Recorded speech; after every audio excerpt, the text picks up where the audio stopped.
Okay, I'm back again, and I'm going on the samples that were sent to me by Aquavitae back in May of this year. So, yeah, almost two months ago, I received them, and one of his sample was sort of a control sample.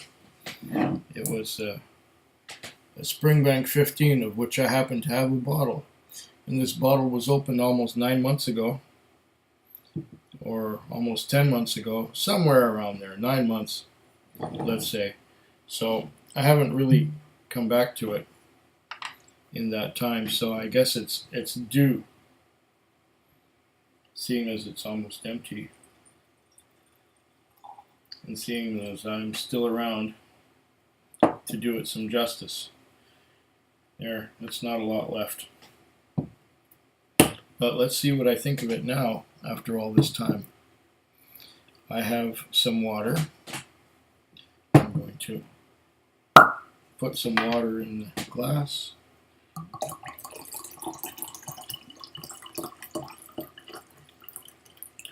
To keep me hydrated and to cleanse my palate, along with, of course, some oatcakes, which were, of course, introduced to me in the same package as Aquavitae samples. Aquavitae spells Aquavitae with a U instead of with a V instead of a U, so it takes on more or less the Swedish spelling. It's AQVAVITAE,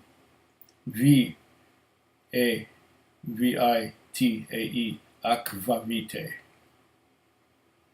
I think that's a Swedish spelling. Don't they spell Aquavitae that way?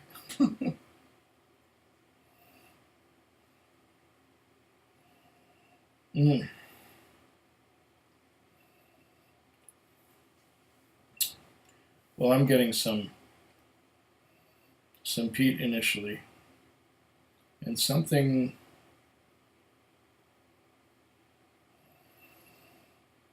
a little fruity on this Springbank 15, kind of like mangoes or papayas or something like that. Of course, I could be completely wrong, but first there is a peaty note. I have to dig into that peaty note to find something else. The peaty note is not overpowering, it's just there.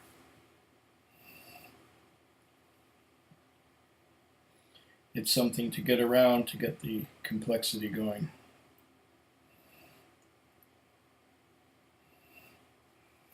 Peat.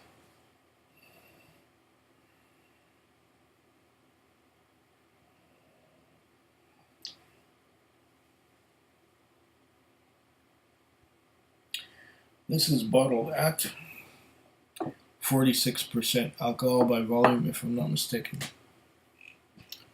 Oh, there's a nice big 46 right here. Yeah. Okay.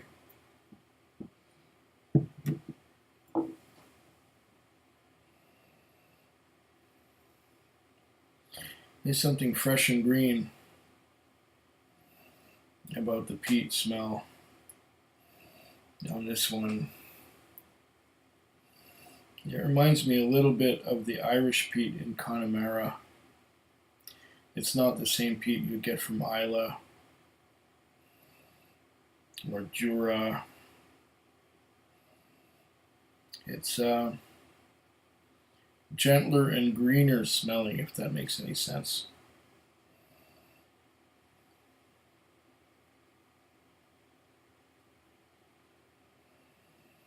What do I get out of this Highland Park 15 besides that peat and that freshness? If you dig a little,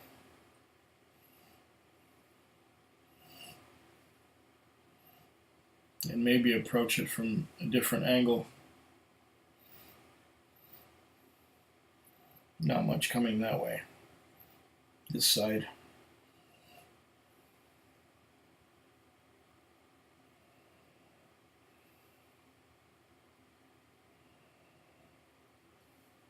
I don't know what to think of it.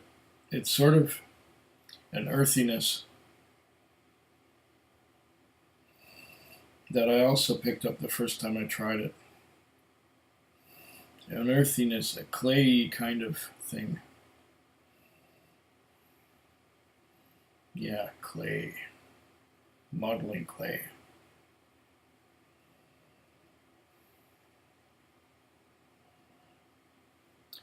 What do I get on the palette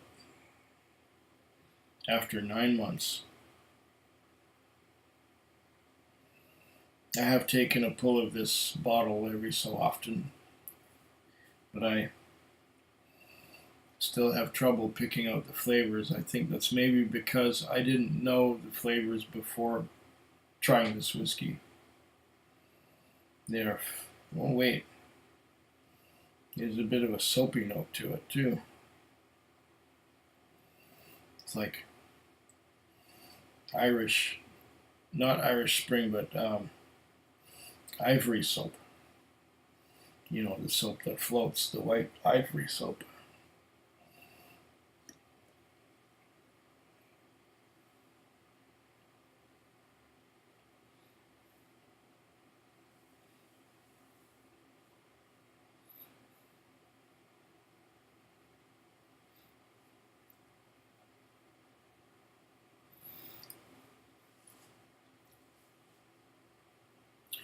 It's mouth-watering. It just fills up the empty space that was inside my mouth.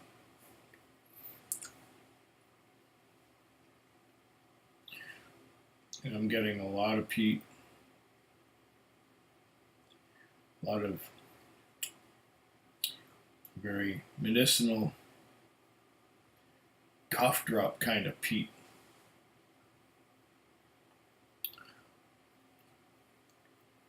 The mouthfeel is not overly thick, but I will come back to that in a second.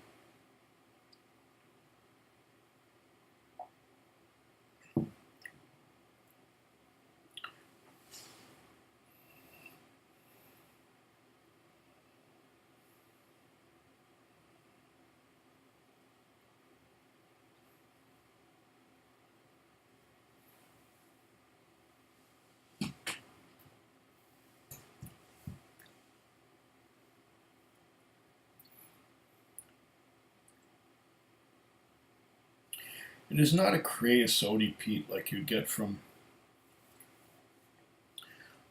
Lefroy.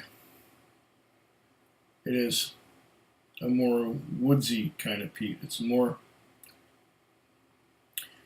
like the roots and vegetation that's growing in the peat. You can taste that.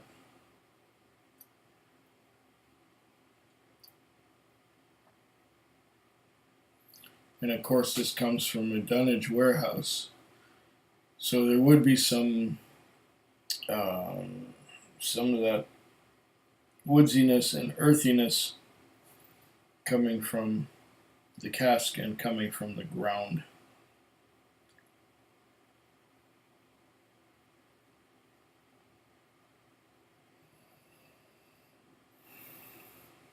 It's yet another variation on the peat theme. It's not overpowering, it's just different. It's a different peat from what you'd get on Isla.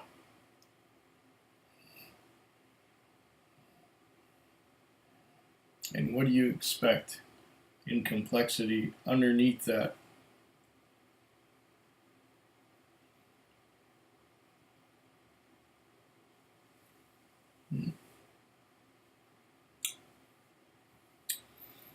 There's a certain briny salty note to it as well. It's quite prevalent. And then hiding beneath that, there is some kind of a There's a mineral note, like salt. Did I mention that before? And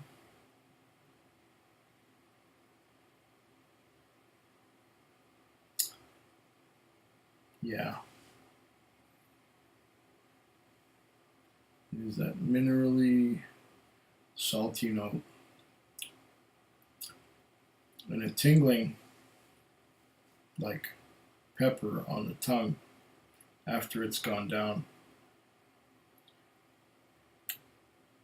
Not sure which pepper it is, and black pepper maybe, crackjack black.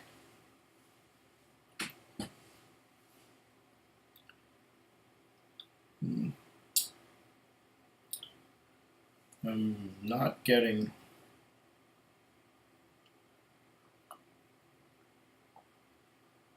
very much on the way of oaky notes. Most of what I'm getting is brine and peat.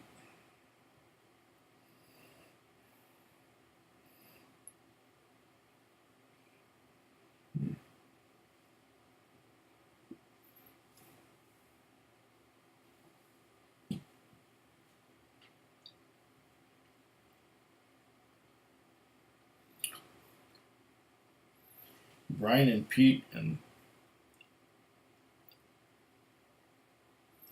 plasticine clay, and once again, not really that much in the way of fruits.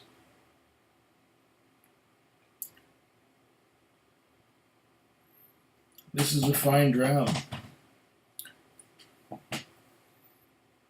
It's complex, but it's peat forward. I hope you enjoy it if you should ever get to try it. Slancha. Food quick. Food quick. Food quick. Food quick. Food quick. Yeah.